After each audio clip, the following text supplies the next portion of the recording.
एक समय की बात है, किसी शहर में दीनानाथ अपनी बेटी कविता के साथ रहता था। कविता की उम्र अभी केवल 10 साल की थी और कविता की माँ की मृत्यु हो चुकी थी। दीनानाथ ही अब कविता का पालन पोषण करता था, लेकिन दीनानाथ अच्छी तरह से अपनी बेटी का ध्यान रखता था। दीनानाथ कविता को हमेशा खुश देखना चाहता था, लेकिन कभी कभी दीनानाथ बहुत दुखी रहता था। एक तो कुछ समय पहले ही उसकी पत्नी की मृत्यु हो चुकी थी और ऊपर से वह कविता के बारे में सोचता तो और परेशान हो जाता। धीरे धीरे ऐसे ही समय बीत रहा था। कुछ समय बाद दीनानाथ का दोस्त श्याम दीनानाथ से मिलने उसके घर पर आता है और कहता है, और भाई दीनानाथ, क्या हाल चाल है? क्या बताऊं भाई, मेरी पत्नी मुझे छोड़कर चली गई है और मैं बहुत परेशान रहता हूँ। आगे चलकर कविता का क्या होगा? माँ के बिना उसकी परवरिश कैसे होगी? दीनानाथ भाई, तुम्हारी उम्र अभी कोई ज्यादा नहीं हुई है। क्यों ना तुम कोई अच्छी सी लड़की देखकर दूसरी शादी कर लो। इससे तुम्हारा घर भी बस जाएगा और कविता को भी माँ मिल जाएगी, जिससे कविता की परवरिश भी अच्छी खासी हो जाएगी। हाँ श्याम, मैं भी यही सोच रहा हूँ, लेकिन मुझे ऐसी लड़की कहाँ मिलेगी जो ऐसी स्थिति में मुझसे शादी करने को तैयार हो। अरे दीनानाथ, तुम उसकी चिंता क्यों करते हो? मेरी नज़र में एक लड़की है जो गरीब है, लेकिन वो तुम्हारे लिए एकदम ठीक रहेगी। क्यों ना तुम मुझसे ही शादी कर लो। तुम ही उससे और उससे के घर वालों से बात कर लेना। दीनानाथ, क्यों ना हम कल उनके घर चलें और वहीं पर सारी बातें कर लें उनसे। हाँ ठीक है, हम कल उनके घर चलेंगे। अच्छा, मैं चलता हूँ और कल आऊँगा। इतना कहकर श्याम चला जाता है और अगले दिन सुबह श्याम तैयार होकर दीनानाथ के घर आता है और दीनानाथ से कहता है, दीनानाथ सुनो, आज मैं लड़की वालों के यहाँ जो भी कहूँगा उसमें तुम चुप रहना और बस मेरी हाँ में हाँ मिलाना। श्याम, आखिर तुम कहना क्या चाहते हो? मैं तुम्हारी बात समझ नहीं पाया। अरे दीनानाथ, मैं ये कह रहा हूँ कि हम लोग तुम्हारी बेटी के बारे में उन्हें कुछ नहीं बताएंगे। शादी होने के बाद सच बता देंगे, लेकिन अभी के लिए तुम सिर्फ चुप रहना, बाकी मैं संभाल लूंगा। दीनानाथ उदास मन से कहता है। हाँ ठीक है भाई श्याम, जैसा तुम कहोगे वैसा ही करूँगा।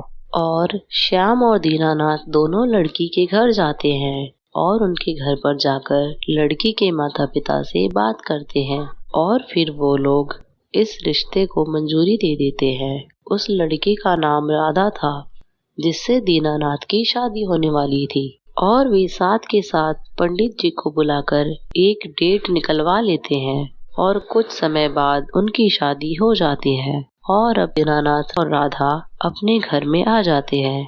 फिर दीनानाथ राधा को अपनी सारी बात बताता है और अपनी बेटी के बारे में भी बताता है कि उसकी एक बेटी है जो उसके साथ ही रहती है। तो इस बात पर राधा कहती है कि वह कविता को कभी नहीं अपनाएगी, लेकिन यदि कविता इस घर में रहना चाहती है तो रह सकती है। इस बात पर दीनानाथ राजी हो जाता है और वे सब अपना जीवन बिताने लगते हैं। दीनानाथ नौकरी करने लग जाता है और वह रोज सुबह जाता और शाम को आता है।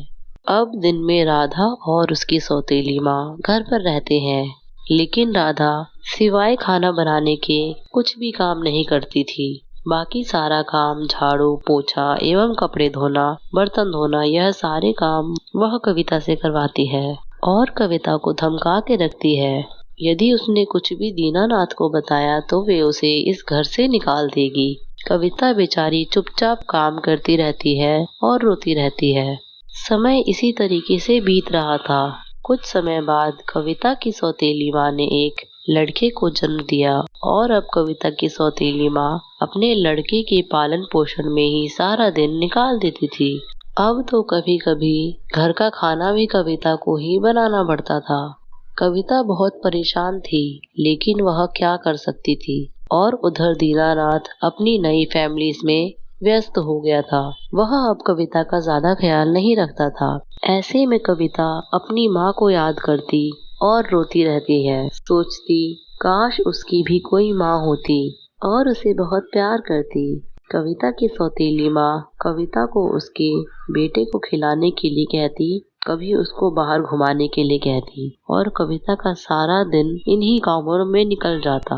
वह अपनी सौतेली माँ को अपनी माँ की तरह ही प्यार करती थी, लेकिन उसकी सौतेली माँ कभी भी उसको प्यार नहीं करती थी। हमेशा उस पर चिल्लाती रहती और डांटती रहती। फिर कुछ दिनों बाद कविता की तबीयत कुछ बिगड़ने लगती है। इतना बीमार हो जाती है कि अब वह बेड से भी नहीं उठ सकती थी। फिर एक दिन दीनानाथ कविता को डॉक्टर के पास ले जाता है और डॉक्टर उसे आराम करने के लिए कहता है। दीनानाथ उसको घर लाता है और उसका ख्याल रखने लग जाता है। दीनानाथ को एक बात समझ नहीं आती कि कविता इतनी बीमार कैसे हो गई। फिर दीनानाथ के मन में ख्याल आता है कि कहीं कविता की सौतेली माँ उस पर कोई अत्याचार तो नहीं कर रही, और वह चुपचाप कविता से पूछता है, कविता बेटी, तुम इतनी बीमार कैसे पड़ गई? क्या तुम्हारी सौतेली माँ तुम्हारा ख्याल नहीं रखती है? फिर कविता अपने पिता को सारी बात बताती है कि उसकी माँ किस तरह से उसे घर का सारा काम करवाती है और उस पर गुस्सा करती है, उसको मारती है। इस बात पर दीनानाथ को बहुत गुस्सा आता है और वह अपनी पत्नी राधा को बहुत डांट लगाता है। यदि तुम्हारी वजह से इस बच्ची की जान चले जाए तो मैं अपने आप को कभी माफ नहीं कर पाता। सोचो राधा कि यदि तुम्हारे इस बच्चे के साथ कोई ऐसा करे तो तुम्हें कैसा लगेगा। तुम कविता के साथ ऐसा करती हो तो उसकी माँ को कितना बुरा लगता होगा। दीनानाथ के इस तरह से बोलने पर राधा को अपनी गलती का एहसास हो जाता है और वह बहुत शर्मिंदा हो जाती है। और फिर राधा दीनानाथ और कविता से माफी मांगने लग जाती है और वह यह कहती है कि आगे से वह कभी भी कविता को परेशान नहीं करेगी। इस तरह से राधा को अपनी गलती का एहसास होता है और वे लोग आगे से एक अच्छी फैमिली की तरह रहने लग जाते हैं।